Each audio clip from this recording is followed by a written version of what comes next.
Beklemedir koca konak, bekleme aman aman. Nazlı da yarim yine geldi.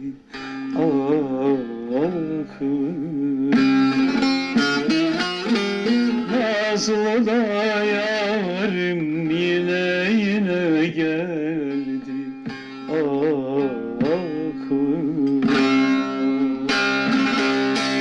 Nasıl edeyim başımdaki sevda,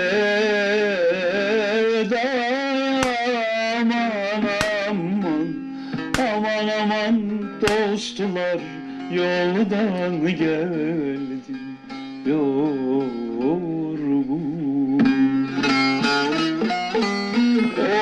Ortada boylu bir güzel vurgun.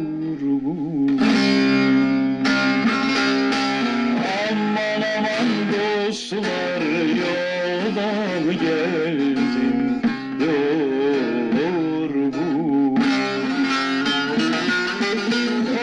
Ortada boylu bir güzele vurgun.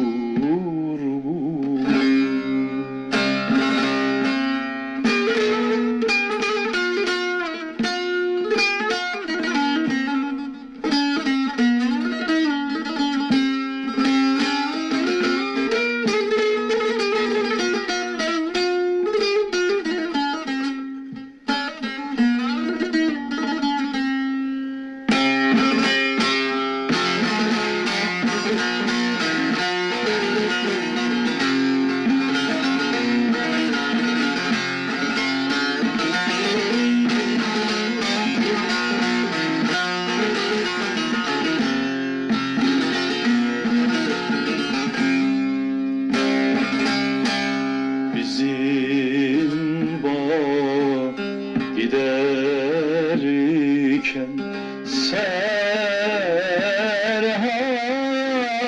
aman aman.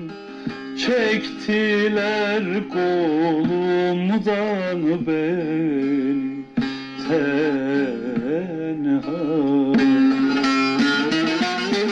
Çektiler kolumdan beni tenha.